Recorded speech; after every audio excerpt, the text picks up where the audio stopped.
नमस्ते, सर्वे जना सुखिनो भवन्तु। हिंदी एंड ई चैनल में आप सभी का स्वागत है। चलिए आज हम जानकारी प्राप्त करेंगे पुरुषवाचक सर्वनाम के बारे में। ओके, तो ये हुए हैं मेरी ओर से दो चित्र जो पिकासो से टक्कर मारती हैं। ऐसा नहीं है, सिर्फ यहाँ पर समझाने के लिए यहाँ पर इस तरह से बनाया गया है। अच्छा, पुरुषवाचक सर्वनाम, तो पुरुष का मतलब है यहां पर स्त्री पुरुष नहीं है, पर्सन। तो वैयाकरणों ने सारी दुनिया को तीन पर्सन अर्थात तीन पुरुषों में विभाजित किए हैं। वे कौन कौन से हैं? पहला है उत्तम, दूसरा है मध्यम, तीसरा है अन्य। संज्ञा की परिभाषा, सर्वनाम की परिभाषा ये परीक्षाओं में पूछे नहीं जाएंगे, लेकिन सर्वनाम से संबंधित उपभेद है ना, इनके बारे में परिभाषा पूछने की संभावना बनी रहती है। इसलिए आप इनसे संबंधित परिभाषाएं ध्यान में रख लीजिए। तो उत्तम पुरुषवाचक सर्वनाम, मध्यम पुरुषवाचक सर्वनाम, अन्य पुरुषवाचक सर्वनाम, ये तीनों के अंतर्गत कैसे विभाजन किए हैं तो देखेंगे। पहला वाला है उत्तम पुरुषवाचक सर्वनाम के अंतर्गत बोलने वाले आ जाएंगे। कौन आ जाएंगे? बोलने वाले या बोलने वाला। ओके। और दूसरे के अंतर्गत आ जाएंगे सुनने वाले या सुनने वाला। ओके, बोलने वाला यहां पर कौन है? मैं हूं। सुनने वाले कौन हैं? आप हैं। ओके, पहले समझिए, बाद में और थोड़ी गहराई से जानेंगे। तीसरा, बोलने वाला तो मैं आ गया हूं, सुनने वाला जो आप आ गए हैं, मेरे सामने हैं, ऐसा समझिए, मेरे सामने ही हैं। और अन्य के अंतर्गत बोलने वाले से भिन्न, सुनने वाले से भिन्न। अगर बोलचाल की भाषा में कहे, सरल भाषा में कहे, बोलने वाला, सुनने वाला, इनके अलावा आने वाले सभी इसके अंतर्गत आ जाते हैं। ओके। अन्य के अंतर्गत कौन आते हैं? बोलने वाले के अलावा, सुनने वाले के अलावा। तो मैं यहां पर आपको कुछ चित्र बना रहा हूं। यहां पर कालिया है, ये तो कालिया, ये है गोरिया। अच्छा,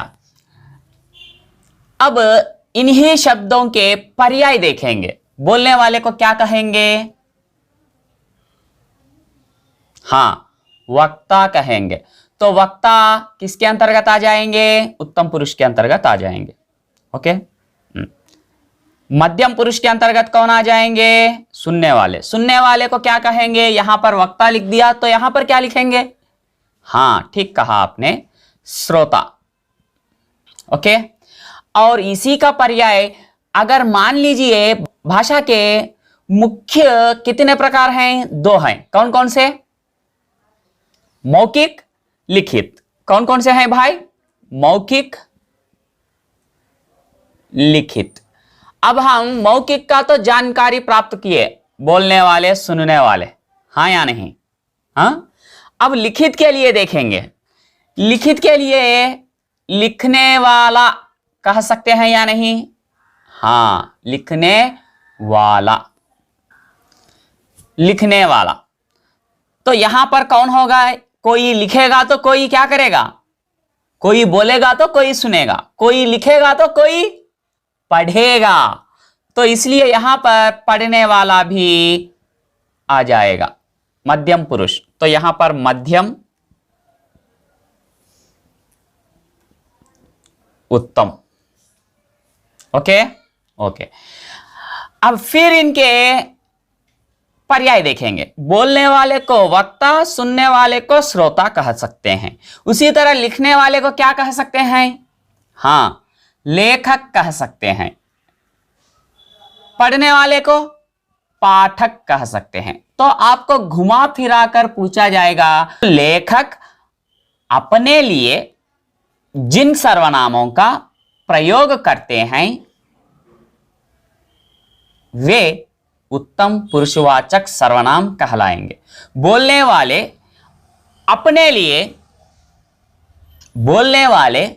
अपने लिए जिन सर्वनामों का प्रयोग करते हैं उनको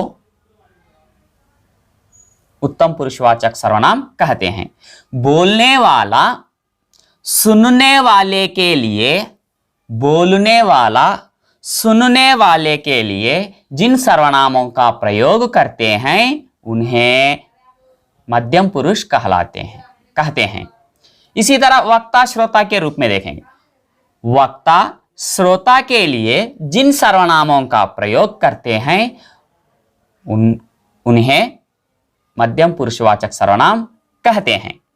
अब यहां पर भी सेम उसी तरह, लिखने वाला अपने लिए करेगा तो उत्तम पुरुष, लिखने वाला पढ़ने वाले के लिए जिन सर्वनामों का प्रयोग करते हैं तो उन्हें मध्यम पुरुषवाचक सर्वनाम कहते हैं।